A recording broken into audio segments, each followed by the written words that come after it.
तो आपने कभी किसी स्किन एक्सपर्ट या फिर डर्मेटोलॉजिस्ट को कुछ ऐसे वर्ड्स यूज करते हुए सुना है जो कि एक सीक्रेट कोड लगते हैं, जैसे कि your skin has lot of comedones, on your skin got purging और मे बी पस्ट्यूल, और इट्स कॉजिंग इट्स पीआईएच और मे बी मिलाज्मा। ऐसा लग रहा है ना कि लाइक एलियन वाली लैंग्वेज यूज कर रहे हैं। नो वरीज, आज इन प्रॉब्लम्स को हम आपको सॉर्ट आउट करेंगे। मींस इन वर्ड्स के बारे में मैं आपको एक सिंपल वे में बताऊंगी कि इन वर्ड्स का मतलब क्या होता है और इन वर्ड्स को कहते क्या है। तो hi, my name is Shikha Pathak and I am certified cosmetologist और आप देख रहे हैं स्किन कैलकुलेटर।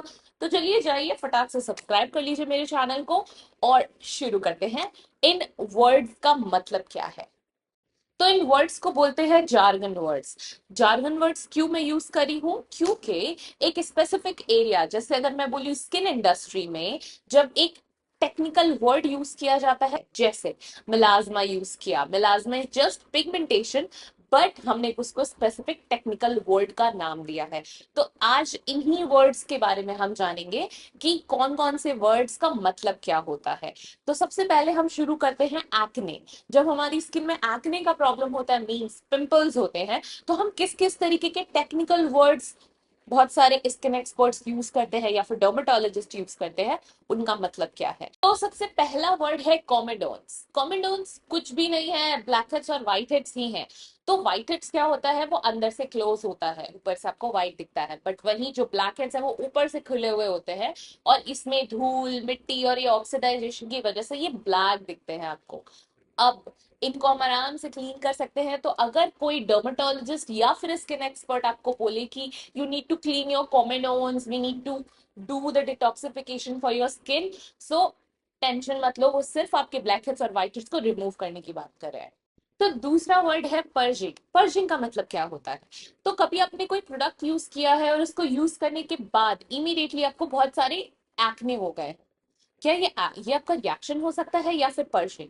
सी, अगर ये पर्जिंग है तो पर्जिंग में क्या होता है कि ये आपकी स्किन के सारे डेड सेल्स, डर्ट और जितनी भी बैक्टीरियाज है उसको स्किन के ऊपर लाता है और वो एक्ने के तौर पे आते हैं, बट ये टेम्परेरी है। ये 1 से 2 हफ्ते में क्लीन हो जाएगा और अगर ये रिएक्शन है तो ये बढ़ता जाएगा। तो मेक श्योर कभी भी अगर आप कोई अपना स्किन केयर प्रोडक्ट नया चूज कर रहे हैं तो मेक श्योर करिए कि वो आपके स्किन के टाइप के अकॉर्डिंग होना चाहिए और आपकी स्किन के कंसर्न के अकॉर्डिंग होना चाहिए। तो कभी भी किसी के भी सजेशन से कोई भी प्रोडक्ट यूज ना करें, पहले चेक करें, स्किन के एक्सपर्ट से बात कर ले या फिर किसी डर्मेटोलॉजिस्ट की सलाह ले लें। मेजरली ये जो पर्जिंग इश्यूज होते हैं ये एक्ने प्रोन स्किन में ज्यादा देखने को मिलते हैं, क्योंकि स्किन को क्लीन करने का प्रोसेस फर्दर चलता रहता है। तो डरने की जरूरत नहीं है, अच्छे से क्लीन करिए अपनी स्किन को और बेटर करिए। अब आ जाता है तीसरा वर्ड, पस्ट्यूल। कैसा सुनने में लग रहा है कि कितना बड़ा साइंटिफिक वर्ड होगा ना, है ना? नहीं भाई, इसका मतलब सिंपल है। जो पिंपल है ना वो पस वाला पिंपल है। अब इस पस वाले पिंपल को ही हम पस्ट्यूल बोलते हैं। ये एक एक्ने की स्टेज है जो कि कभी भी बस्ट हो सकता है, पर इसको आपको नहीं फोड़ना है। वो अपने आप फूट जाएगा, अपने आप उसका पस निकल जाएगा।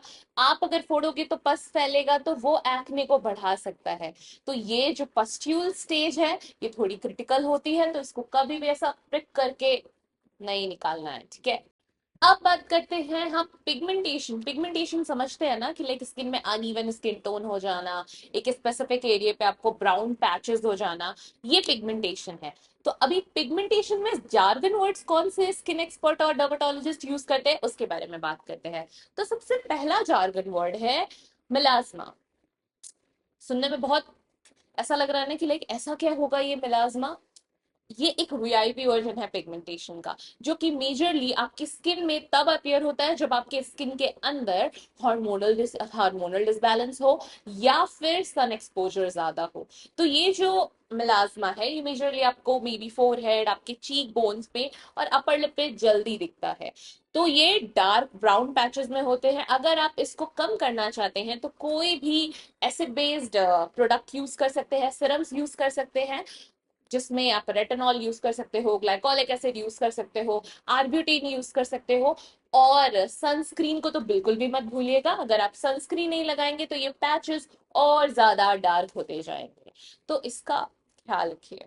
अब बात करते हैं दूसरा जार्गन वर्ड, जो कि है PIH. PIH nothing but post inflammatory hyperpigmentation.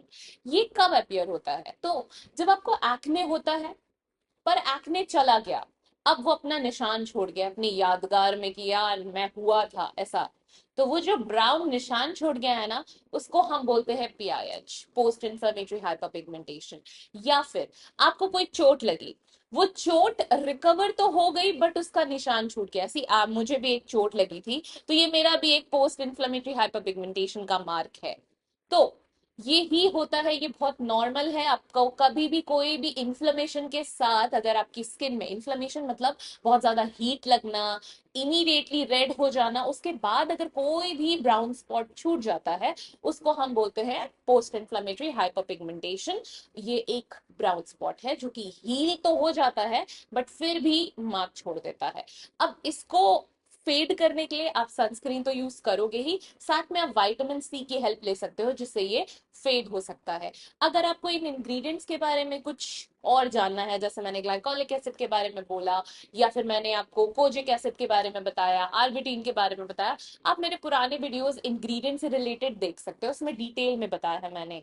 अब बात करते हैं थर्ड, हम पिगमेंटेशन में और कौन से जार्गन वर्ड्स यूज करते हैं। तो आपने फ्रैकल्स के बारे में सुना होगा।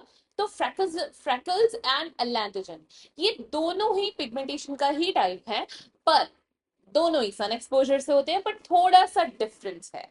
तो जो फ्रैकल्स होते हैं वो छोटे छोटे होते हैं, बहुत लाइट ब्राउन स्पॉट्स पे होते हैं, और ये फेयर स्किन में ज्यादा विजिबल होते हैं। जबकि लैंटोजेंस ये बड़े और डार्क पैचेस होते हैं, और इनको हम सन स्पॉट्स भी बोलते हैं।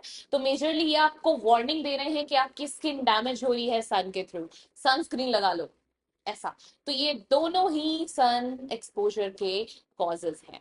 अब बात करते हैं कि एजिंग स्किन पे हम कौन से जार्गन वर्ड्स यूज करते हैं। तो जो सबसे पहला जार्गन वर्ड है वो है फाइन लाइंस एंड रिंकल्स। तो भाई आप सब लोगों को लगता होगा ना कि ये दोनों सेम ही है, ऐसा नहीं है। फाइन लाइंस एक सॉफ्ट कॉपी है। सॉफ्ट कॉपी क्यों मैं बोल रही हूँ? क्योंकि ये बहुत बारीक होता है, ये उतना ज्यादा नहीं दिखता, आपको फोरहेड पे स्लाइटली स्टार्ट होता हुआ दिखेगा, may be around the mouth area हल्का फुल्का स्टार्ट होता हुआ दिखेगा। ये फाइन लाइंस है, मीन्स ज्यादा विजिबल नहीं है। पर वहीं इसका हार्ड कॉपी है रिंकल्स, मतलब ये डीप दिखते हैं, आपको फोरहेड पे, आपके आई एरिया के अराउंड, आपका माउथ एरिया के अराउंड ये डीप दिखते हैं और काफी ज्यादा विजिबल होते हैं, इनको हम बोलते हैं रिंकल्स। तो अगर आपका फाइन लाइन स्टार्ट हो रहा है तो यही एक राइट टाइम है आपको एजिंग के लिए, आपका स्किन केयर स्टार्ट करने के लिए। तो इसमें इफ और बट कुछ नहीं है, करना है तो करना है। अब बात करते हैं दूसरे जार्गन वर्ड की। तो आपने सुना होगा यार आपकी स्किन का कोलेजन लॉस हो रहा है तो आपको कुछ ऐसे सप्लीमेंट्स लेने होंगे, ऐसा भी डर्मेटोलॉजिस्ट बोलते हैं। तो इसका मतलब क्या है, एक एग्जांपल के तौर पे समझाती हूँ। कभी भी आप बलून फुलाओ, जब तक आप फुलाओगे और उसमें उसको गांठ बांधोगे तो वो टाइट रहेगा, पर जैसे ही उसकी हवा निकल जाएगी तो वो ऐसा लूज सा हो जाएगा, सिकुड़न आ जाएगी। बिल्कुल वैसे ही आपकी स्किन में कोलेजन करता है। कोलेजन आपकी स्किन का एक सपोर्ट सिस्टम है जिससे आपकी स्किन टाइट एंड यूथफुल रहती है।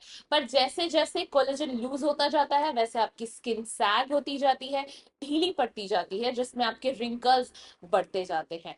तो इसी को बोलते हैं कोलेजन लॉस होना। इससे बचने के लिए आप रेटिनॉल यूज कर सकते हो, विटामिन सी यूज कर सकते हो, एंटीऑक्सीडेंट्स यूज कर सकते हो, और लॉट ऑफ हाइड्रेशन बहुत जरूरी है। अब रेटिनॉल कैसे लगाना है, कब लगाना है, कौन सा प्रोडक्ट यूज करना है, मेरी पुरानी वीडियोस देखिए, उसमें मैंने डिटेल में आपको एक्सप्लेन किया है कि रेटिनॉल कैसे आपके स्किन के अंदर, स्पेशली एजिंग स्किन के अंदर काम करता है। तो आप वीडियोस की हेल्प ले सकते हैं। अब आ जाते हैं मेरा फेवरेट, सेंसिटिव स्किन के जार्गन वर्ड्स क्या होते हैं। इसका इस्तेमाल मैंने कई दफा किया है। आप लोग आई गेस सेरामाइड की वीडियोस जब आप देखेंगे तो आपने कई दफा सुना होगा मेरे मुंह से, यार आपका स्किन बैरियर ये स्ट्रॉन्ग करेगा, स्किन बैरियर को ऐसा कर देगा वैसा कर देगा। ये स्किन बैरियर क्या है अभी बताती हूँ कि ये स्किन बैरियर एक्चुअली होता क्या है। जस्ट इमेजिन कि जब आप बारिश में निकलते हो उस टाइम पे आपको स्किन में प्रोटेक्शन चाहिए। उस प्रोटेक्शन के लिए आप क्या यूज करते हो? Of course umbrella. जिससे कि मेरी बॉडी, मेरे कपड़े जो है, मेरा बैग जो है वो खराब ना हो, गीला ना हो जाए। अब वो अम्ब्रेला उस टाइम पे आपके लिए एक शील्ड का काम करता है, पर वो आपको दिख रहा है। वैसे ही हमारी स्किन में हमारा बैरियर जो होता है वो इनविजिबल शील्ड होती है, जो कि आपकी स्किन को प्रोटेक्ट करती है सुपरफिशली जो भी इन्वायरमेंटल डैमेज है, फ्री रेडिकल्स है, इन सब से। अब उससे आपकी स्किन को बचाने के लिए ये जो शील्ड है, जो बैरियर फंक्शन है, वो काम करता है। पर जब ये डैमेज होने लगता है तो आपकी स्किन में एक छोटे छोटे स्पेसिफिक एरियाज पे रेडनेस हो जाती है, आपको इचिंग होता है, या फिर मैं बोलूं डिहाइड्रेशन बढ़ जाता है। और आप कोई भी ऐसा प्रोडक्ट लगाओगे तो आपको हल्का सा हीट लगती है आपकी स्किन में। तो दिस इज द सिग्नल कि आपका बैरियर स्ट्रांग नहीं है। तो कोशिश करिए अपने बैरियर को स्ट्रांग करने के लिए, बहुत सारा हाइड्रेशन लीजिए, बहुत सारा एंटीऑक्सीडेंट्स लीजिए, और सेरामाइड्स तो बहुत हेल्पफुल रहेगा। सेरामाइड्स के बारे में अगेन डाउट है, वीडियोस देख सकते हैं आप। तो अभी मैं नेक्स्ट जार्गन वर्ड के बारे में आपको बताती हूँ। अब बात करते हैं दूसरा जार्गन वर्ड, जो कि है रोजाशिया। रोजाशिया क्या होता है? तो रोजाशिया, आपने कभी नोटिस किया है कि कोई स्किन में ना ब्लश का ओवरडोज हो गया हो? मीन्स आपने ब्लश लगाया बट उससे भी ज्यादा रेड वो स्किन दिख रही है। तो कभी कभी ऐसी सेंसिटिव स्किन्स में आपको ये प्रॉब्लम देखने को मिलता है कि कोई एक स्पेसिफिक एरिया पे उनको एक्सट्रीम रेडनेस हो जाना, एक्सट्रीम हीट की वजह से रेडनेस हो जाना, ये होता है रोजाशिया। इस वजह से ये ऐसा क्यों होता है? क्योंकि जब आपकी स्किन में बहुत ज्यादा हीट होती है या फिर आप स्पाइसी फूड खाते हो, उस टाइम पे तो ये रोजाशिया ट्रिगर होता ही है। बट जब आप अल्कोहल इंटेक करते हो तो ये उस सिचुएशन को वर्स्ट कर सकता है। तो अगर आपको रोजाशिया का दिक्कत है तो आप सेरामाइड्स यूज करिए, हाइलुरोनिक एसिड्स यूज करिए, जो कि आपके बैरियर फंक्शन को स्ट्रेंथन करें और आपके रोजाशिया मींस आपकी स्किन में हीट जो बढ़ रही है उसको काम डाउन कर सकें। अब इसी का थोड़ा सा और सुपर वर्जन के बारे में बात करते हैं, जो कि है कॉन्टेक्ट डर्मेटाइटिस। ये क्या प्रॉब्लम है, ये कैसा इशू है? ये एक्चुअली ना रोजाशिया का थोड़ा सा बिग वर्जन है। उसमें आपकी स्किन एक्चुअली एलर्जिक रिएक्शन ज्यादा दिखाती है। मींस कोई भी प्रोडक्ट लगाया तो उससे इमीडिएटली आपकी स्किन में बहुत सारे रैशेस और बहुत सारा रेडनेस हो जाना। ये होता है इंग्रेडिएंट्स एलर्जी की वजह से, जिसको हम टेक्निकल टर्म्स में यूज करते हैं कॉन्टेक्ट डर्मेटाइटिस। तो इसमें आपको पता होना चाहिए कि आपको किस स्पेसिफिक इंग्रेडिएंट से एलर्जी है। तो बहुत संभाल करके इस सिचुएशन में कोई भी प्रोडक्ट यूज करिए। तो बस, अब आपके सामने कोई भी स्किन एक्सपर्ट या फिर डर्मेटोलॉजिस्ट ऐसे फैंसी वर्ड्स बोले ना, तो आप इसको समझ भी सकते हैं और आप उनको एक्सप्लेन भी कर सकते हैं। तो आपको अभी तक का कौन सा स्किन जार्गन वर्ड काफी कंफ्यूजिंग लगा है, मुझे प्लीज कमेंट बॉक्स में बताइएगा। और अगर आप स्किन केयर की दुनिया को और अच्छे से इंटरेस्टिंग वे में एक्सप्लोर करना चाहते हैं तो चलिए फटाक से मेरी वीडियो को लाइक कर लीजिए, शेयर करिए, और सब्सक्राइब करना चैनल को तो बिल्कुल भी मत भूलिएगा। तो मिलते हैं नेक्स्ट वीडियो में। Take care and stay beautiful.